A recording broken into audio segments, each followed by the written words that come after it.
इस कार्यक्रम के प्रायोजक है कृषि एवं किसान कल्याण मंत्रालय, भारत सरकार। आकाशवाणी का FM गोल्ड चैनल 100.1 मेगाहर्ट्ज के साथ आप सभी जुड़े हुए हैं। कार्यक्रम किसान की बात में आप सभी का बहुत बहुत स्वागत है। जी हाँ, दिन है बुधवार और लेकर हाजिर हैं आपके लिए ये कार्यक्रम किसान की बात, जो कि आता है सोमवार से शनिवार हर रोज दोपहर 2:30 बजे। तो आज भी आ गया है और आज भी कुछ ऐसी जानकारी होगी जो आपके लिए बिल्कुल उपयोगी होगी, सटीक होगी।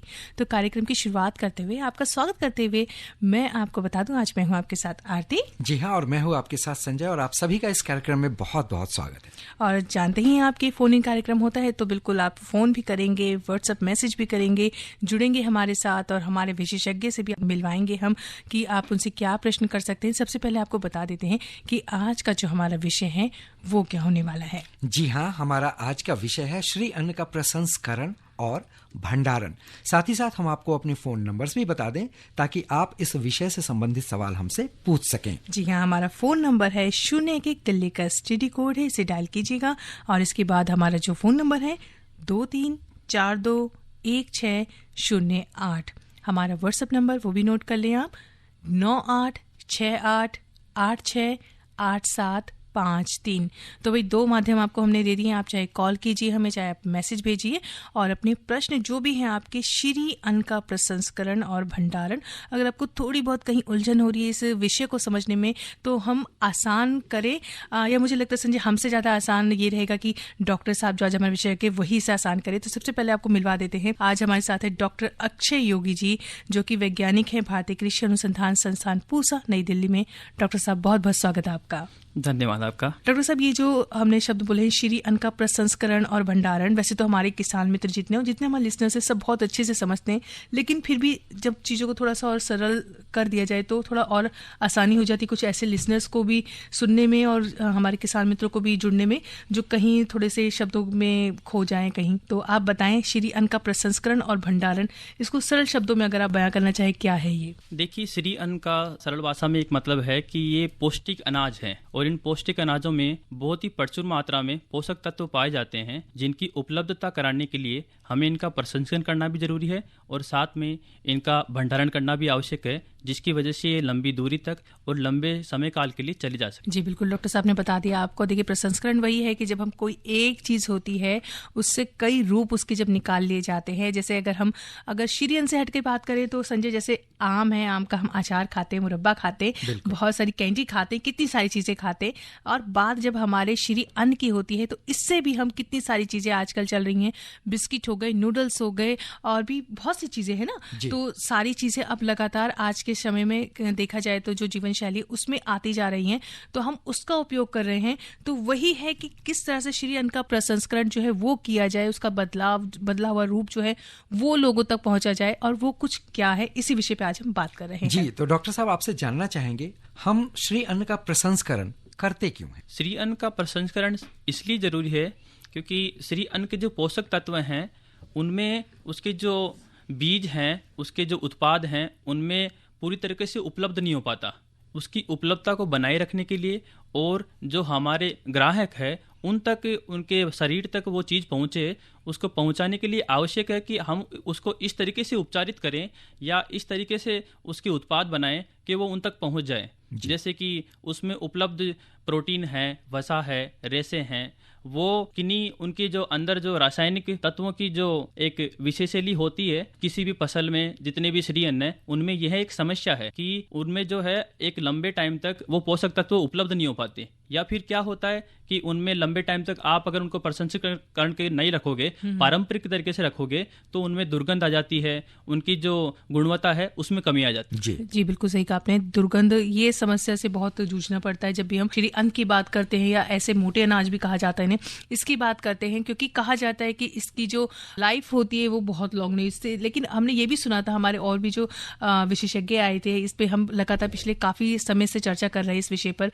2023 जो है मिलेट वर्ष या श्री अन्न वर्ष कहें चल रहा है, तो इसके लिए भी कुछ नई किस्में इजाद की जा रही हैं ताकि उसकी जो शेल्फ लाइफ है वो थोड़ी लंबी हो जाए। कुछ ऐसा है? जी, ऐसी बहुत सी किस्में हैं, जैसे रागी में, जवार में, बाजरा में, जिनमें कि इसकी वसा की मात्रा को इस तरीके से बढ़ाया जा रहा है और कम किया जा रहा है, ताकि उनका जो फिनोलिक कंटेंट है वो बराबर बना रहे और एक संतुलित में बना रहे, जिस वजह से इनमें जो दुर्गंध की समस्या है वो अपने आप ही कम हो जाएगी। क्योंकि जो इसके जो लिपिड और वसायुक्त एसिड और अम्ल हैं उसी की वजह से उनमें दुर्गंध आती है।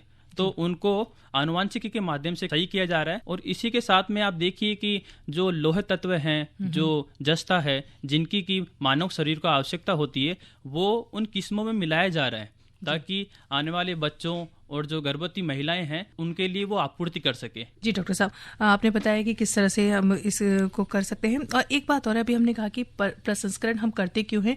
पहले एक कॉलर जुड़ रहे हैं, उनसे बात कर लेते हैं। हेलो। नमस्कार मैम। जी नमस्कार सर, नाम बताइए अपना। मैं यूपी लखनऊ से राजा बात कर रहा हूँ। जी राजा जी, पूछिए अपना प्रश्न। जैसा कि आज भंडारण के बारे में यहाँ पर चर्चा हो रही है, तो जैसे मोटे अनाज का जो आटा होता है, हाँ जी, उसको हमको रखना है अपने घर के लिए, तो कैसे हम रख सकते हैं, इसके क्या क्या उपाय कर सकते हैं कि वो आटा खराब ना होने पाए और हमारे उपयोग करने में ज्यादा से ज्यादा आ जाए। जो श्री अन्न है उनके और ये जो मोटे अनाज है उनके बीजों के कारण ये समस्या होती है, क्योंकि उनमें ये आनुवांशिकी पाई जाती है। तो आप जब भी उनकी बुआई कीजिए या ऐसी कोई पारंपरिक किस्मों की बुआई कीजिए, तो उनमें क्या करिए कि आप उनका बीजोपचार करिए। उस बीजोपचार में आप जो है जो तापांतर का, जो मैंने पहले भी आपको बताया कि उसका आप उपयोग कर सकते हैं। तापांतर का मतलब है कि आप जो है 50 डिग्री पे उनको 2 घंटे तक पहले अच्छे से उनको बीज को उपचार कीजिए, जिस वजह से ये जो उसके अंदर जो ये अम्लीय और ये वसायुक्त उसकी जो समस्या है उसका निदान हो जाएगा, और उसकी वजह से इसकी जो दुर्गंध की और जो लंबे समय तक उसकी जीवन शैली है उसको बनाए रखा जा सकता है आटा को। और उस वजह से उसके अलावा भी अगर बीज का आटा बन भी जाता है, उसके बाद में अगर आपको इसका भंडारण करना है, तो उसके लिए आवश्यक है कि जो बर्तन आप यूज में ले रहे हैं वो पूरे के पूरे उसमें हवा कम से कम रहे और वो ठंडी जगह पे रखा जाना चाहिए, क्योंकि जो तापमान है उसकी वजह से ये समस्या ज्यादा बढ़ती है। तापमान को लेकर इस पे असर पड़ता है। एक और श्रोता जुड़े हैं, उनसे भी जान लेते हैं क्या पूछना चाहते हैं वो। हेलो। हाँ मैम नमस्ते, सर को भी नमस्कार। जी नमस्कार सर, नाम बताइए सर अपना, कहाँ से बोल रहे हैं आप? जी मैं ग्राम गौर जामर, जिला सागर, मध्य प्रदेश से विपिन कटारे बात कर रहा हूँ। जी विपिन जी, पूछिए अपना प्रश्न। मोटे अनाजों में श्री अन्न में अगर कुछ बोना चाहे खरीफ में, अभी जुलाई में बुआई होगी, तो हम शुरुआत किस फसल से करें? पहला सवाल ये था मेरा। जी। और दूसरा सवाल ये था कि प्रसंस्करण ना करें तो मंडियों में ऐसे हम बेच सकते हैं क्या? देखिए, खरीफ की फसलों के लिए सबसे जरूरी है आप अभी बाजरा और जवार की जो किस्में हैं उनका उपयोग कीजिए, जो ना केवल बीज के लिए बल्कि चारे के रूप में भी अच्छे से उपयोग की जाती है। और जैसे कि ये मानव के जो पोषक तत्व उनके लिए और इनका जो चारा है वो जो जानवर और पशु है उनके लिए भी अच्छे से उपयोग में लिया जा सकता है। और रही बात आपके प्रसंस्करण के पर्सन की कि अगर वो ना करे तो हम सीधा कैसे जाएंगे, तो उसके लिए जितनी भी मंडियां हैं वो भी अब इसका जो है निम्न स्तर का जो मूल्य है सरकार की तरफ से दिया जाता है, समर्थन मूल्य, वो दे रही है। तो वो अच्छी बात है कि भारत सरकार की तरफ से इसमें बहुत सारे कदम उठाए गए हैं और धीरे धीरे हर साल दर साल जो है इसके बीजों का जो मूल्य है वो बढ़ाया जा रहा है। जी डॉक्टर साहब, इस विषय पे मुझे लगता है हमारे बहुत से लिसनर्स हैं, हमारे बहुत से किसान मित्र हैं जिनके दिमाग में बहुत सी प्रश्न आ रहे हैं, इसलिए लगातार हमें फोन कॉल्स भी मिल रहे हैं। एक और श्रोता जुड़े, उनसे भी जान लेते क्या पूछना चाहते हो। हेलो। हेलो जी नमस्कार सर, नाम बताइए अपना।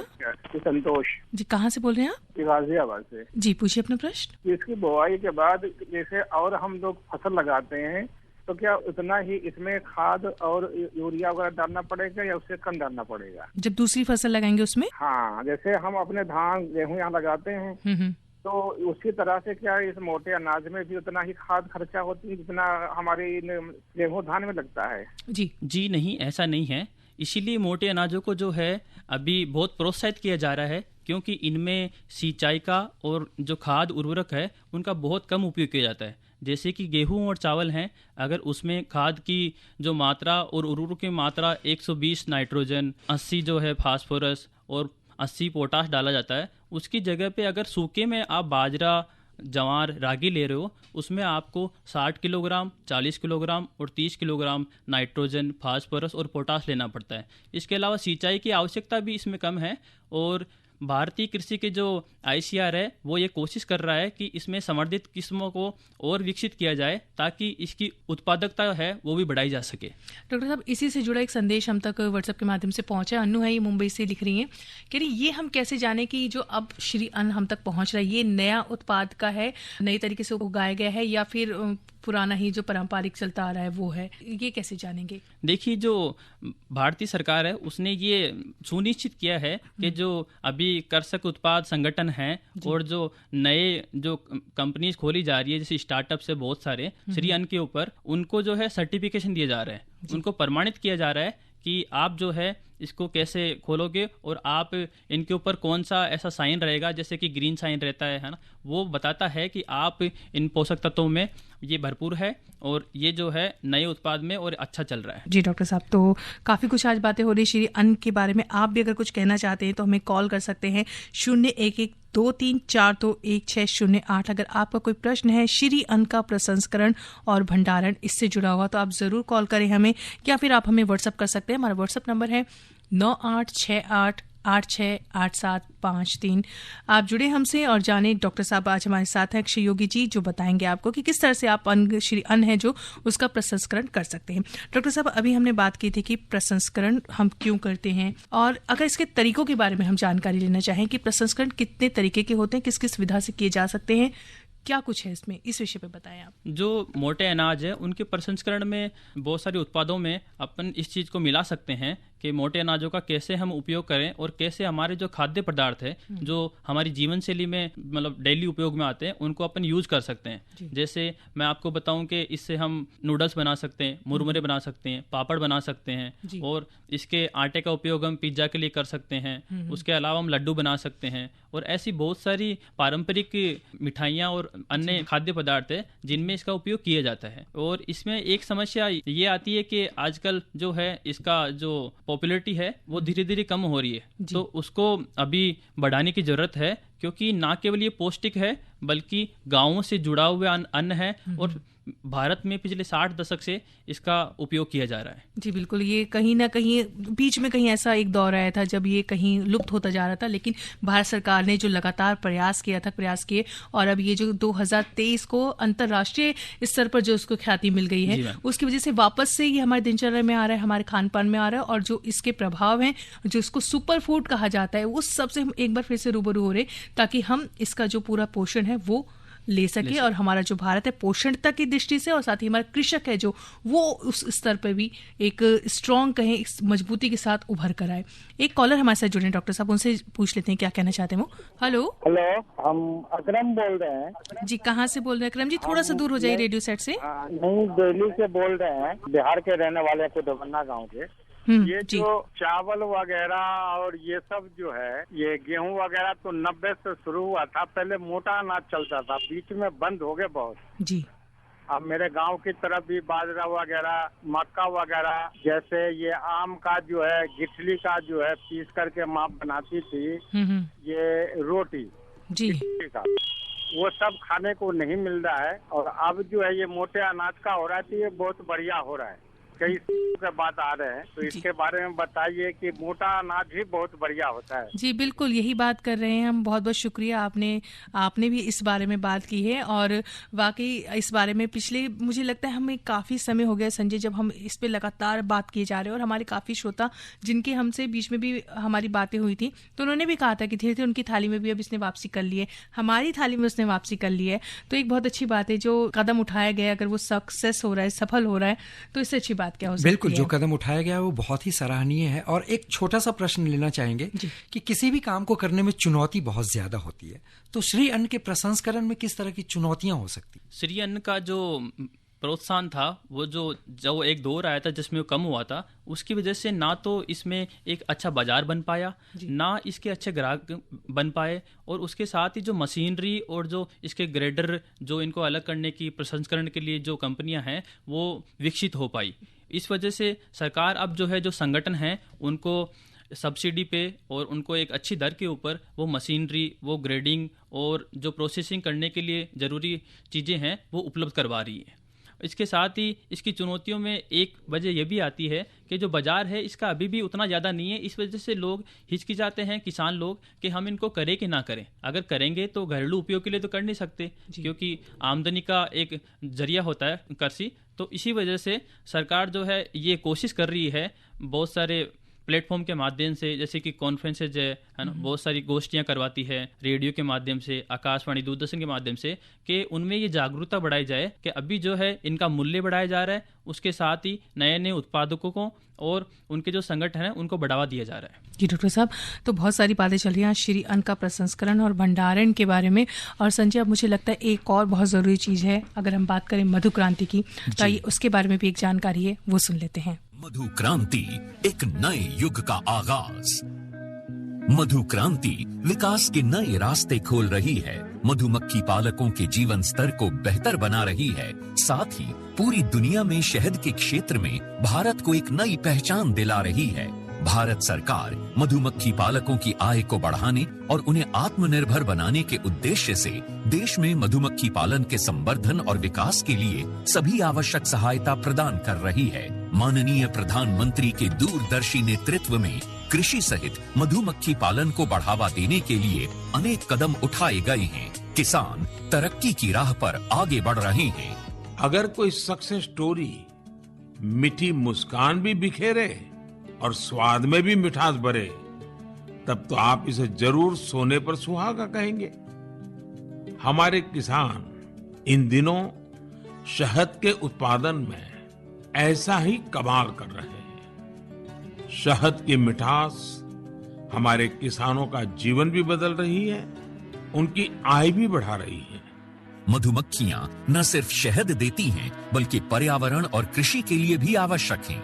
यूं तो भारत में लंबे समय से लोग मधुमक्खी पालन का काम पारंपरिक तरीकों से करते आ रहे हैं, लेकिन आज के समय में इस क्षेत्र में अपार संभावनाएं भी हैं और जरूरत भी है।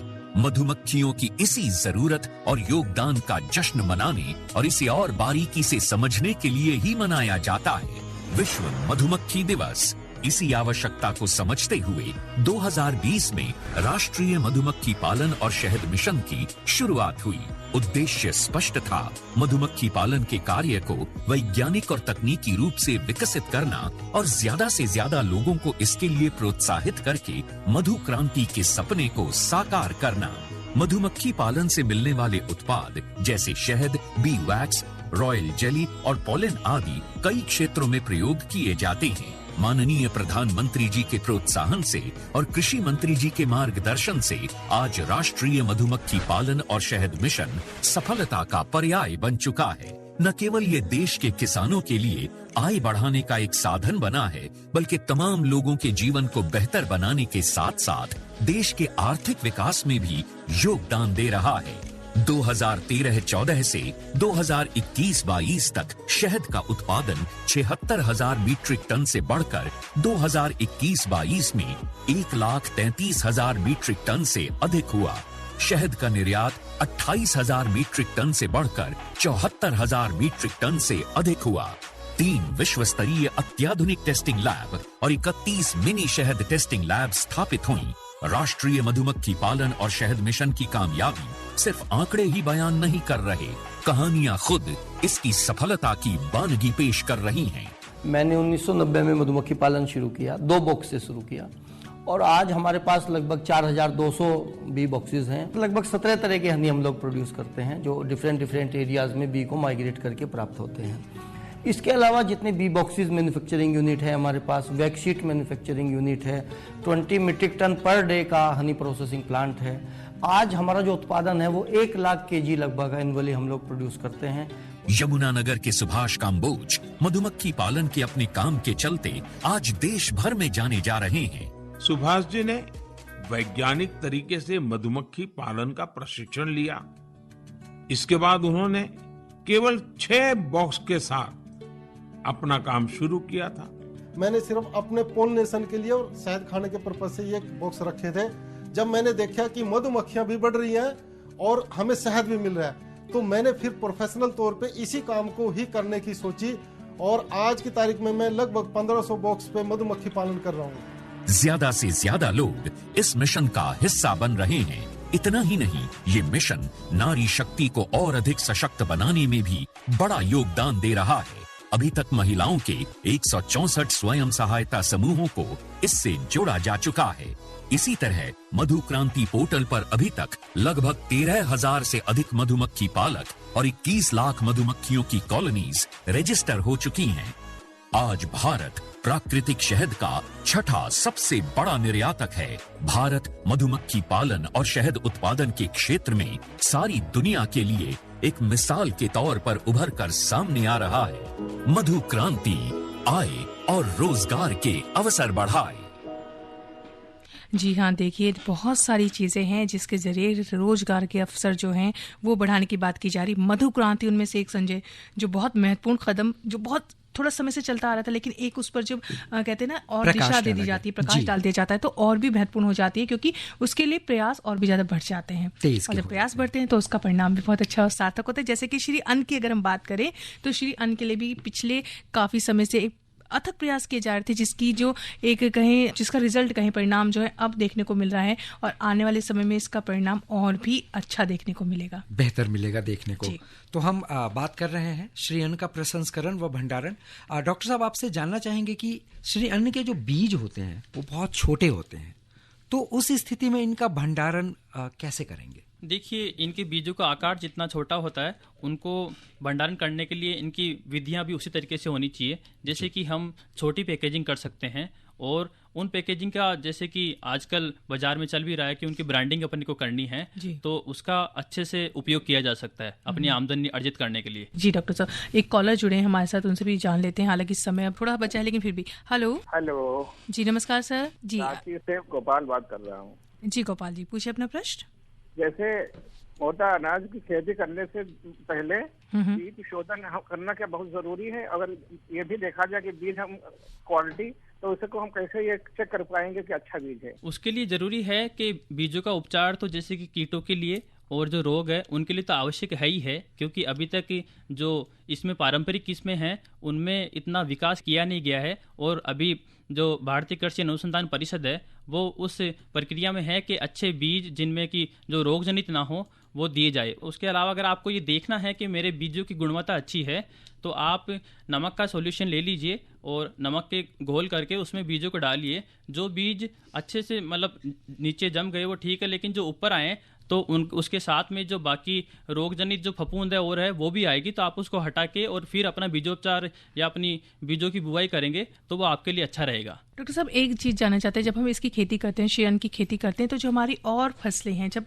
उनकी खेती की भी बारी आती है, कहते हैं ना एक चक्र चलता है, हाँ जी, तो जब उनकी खेती की बारी आती है तो क्या अंतर देखने को मिलता है या क्या असर पड़ता है उस पर? देखो, जो मोटे अनाजों की खेती है उसमें कम सिंचाई चाहिए और उसमें उर्वरक भी कम डाले जाते हैं, क्योंकि उत्पादकता कम होती है। इस वजह से उसकी जो मृदा है उसमें पोषक तत्वों की कमी तो होना जाहिर सी बात है। तो उसके लिए आपको जरूरी है कि या तो आप बीच में जो फसल अंतर है उसमें ऐसी घास की कोई फसलें या वो हरी खाद की फसलें डालें जिससे पोषक तत्वों की उपलब्धता अच्छी हो जाए, या फिर जो आने वाली फसल है जैसे कि गेहूं या चावल आपको बोना है तो उसमें आप इस चीज का ध्यान रखें कि जितनी अपने को आवश्यकता और जो मात्रा बताई गई है उससे थोड़ी सी अधिक मात्रा इसका उपयोग करके आप अच्छी उत्पादकता ले सकते। जी, और अगर कहीं कंफ्यूजन हो हमारे किसान मित्रों को, तो एक जो कहते हैं मिट्टी की जांच, सॉइल हेल्थ कार्ड बनता है, उसके भी एक बार जांच करा ले ताकि आपको पता चल जाएगा कितनी उर्वरकता चाहिए, क्या नहीं चाहिए। एक कॉलर जुड़े हैं, उनसे भी बात कर लेते हैं। हेलो, राजेंद्र सिंह बोलना चाहता हूँ। जी राजेंद्र जी, पूछिए अपना प्रश्न। तो ये है कि मतलब ये जो संकर बाजरे उतनी ताकत रखे जितनी देसी बाजरे रखे। देखो, जो अभी संकर बाजरे की किस्में हैं उनमें ये ध्यान रखा जा रहा है ना केवल जो पुराने उसके पोषक तत्व हैं उनकी भरपूरता रहे, बल्कि जो उनका उत्पादन है वो भी बढ़े। लेकिन कहीं ना कहीं जो देसी बाजरा है उसकी उत्पादकता कम होती है, तो जाहिर सी बात है कि उसमें पोषक तत्वों जैसे प्रोटीन इनकी मात्रा अधिक पाई जाती है। जैसे कि धन शक्ति वगैरह ऐसी कुछ किस्में हैं जिनका उपयोग करने से हमें अच्छे लोह तत्व और जस्ता मिल जाता है। डॉक्टर साहब, श्री अन्न के प्रसंस्करण व भंडारण के पारंपरिक तरीके तो हैं ही, क्या कुछ ऐसा नया भी इजाद हुआ है जिससे फायदा हो? जैसा मैंने आपको बताया कि जो जैव संवर्धित किस्में हैं जी, उनका उपयोग करने से ना केवल आपको अच्छे पोषक तत्व मिलेंगे, बल्कि उसमें जो अमीनो एसिड्स हैं, उसमें जो प्रोटीन हैं और जो रेशे हैं, उससे अपन उसकी जो इंसानों में ज़्यादातर अभी बीमारियां जैसे मधुमेह हैं, जैसे सीलिएक बीमारी है, अल्सर बीमारी है, उसके इलाज के लिए भी ये बहुत उपयोगी साबित हो रहे हैं। डॉक्टर साहब, अब क्योंकि समय कम है, भंडारण, मार्केटिंग, इसमें भी नजर डाल लेते हैं कि किस तरह से इसका भंडारण जो है, जब हम पूरा एक चीज तैयार कर लेते हैं लेकिन मार्केट तक जाने तक थोड़ा सा समय लगता है, क्या किया जाए, क्या क्या सावधानियां रखनी चाहिए इसकी मार्केटिंग में भी और साथ ही इसके भंडारण में भी? मोटे अनाजों में सबसे भंडारण के लिए जो सावधानी का विषय है वो है तापमान और नमी जी, क्योंकि ये जो बीज हैं ये नमी के लिए और जो अच्छे जो वातावरण जिसमें कि तापमान ज़्यादा हो उसके लिए संवेदनशील होते हैं जी। इसलिए जैसा कि मैंने अभी आप थोड़ी देर पहले ही बताया था कि आपको जो है एक ऐसा चैम्बर या फिर ऐसा बर्तन लेना चाहिए, ऐसा आपका कैन होना चाहिए जिसमें कि उसमें हवा ना हो और एक ठंडी जगह पे इसका भंडारण किया जाए। जी डॉक्टर साहब, क्या कोई ऐसी जगह भी, जैसे हमारे किसान मित्र किसी खास जगह पे रहते, खास इन द सेंस जैसे यूपी में कहीं है, कोई एक क्षेत्र में, क्या कुछ ऐसे चैम्बर बने होते हैं सरकार की तरफ से जहाँ पे वो ले जाके अपना भंडारण कर सकते हैं या खुद का ही उनको इंतजाम करना होगा, कुछ ऐसा? अभी वर्तमान में जो वेयर हाउसेज है उनमें, क्योंकि पहले कभी जो श्री अन्न है उनका उत्पादन इतनी ज्यादा लेवल पे हुआ नहीं कि उनको सीधा वेयर हाउस में या उसमें जाना पड़े भंडार गृहों में, लेकिन अभी ये व्यवस्था की जा रही है कि इन मिलेट के लिए भी अलग से एक भंडारण गृह और उनके चैम्बर बनाए जाएं। आने वाले दिनों में देखा जा सकता है कि सब सुविधाएं जो हैं वो हमारे सभी किसान मित्रों तक पहुंचेगी और उनके जरिए हम जो उपभोक्ता हैं हम तक भी सारी सुविधाएं जो है आ जाएगी, आसानी से हम तक ये जो है श्री अन्न पहुंच जाएगा जी। तो डॉक्टर साहब, आपने बहुत सारी बातें हमसे साझा की है। उम्मीद है हमारे सारे किसान मित्रों ने और साथ ही सारे लिसनर्स ने, सबने इसको सुना होगा और इसका जितना भी वो लाभ ले सकते हैं जरूर लेंगे। तो डॉक्टर अक्षय योगी जी हमारे साथ जुड़े थे, जो वैज्ञानिक है भारतीय कृषि अनुसंधान संस्थान पूसा नई दिल्ली में। डॉक्टर साहब बहुत बहुत शुक्रिया आपका, धन्यवाद। तो डॉक्टर साहब ने बहुत सारी बातें की और उम्मीद है आपको भी कार्यक्रम पसंद आया होगा। मैं फिलहाल के लिए आज से आरती और साथ ही संजय आपसे विदा लेते हैं। नमस्कार। इस कार्यक्रम के प्रायोजक थे कृषि एवं किसान कल्याण मंत्रालय, भारत सरकार।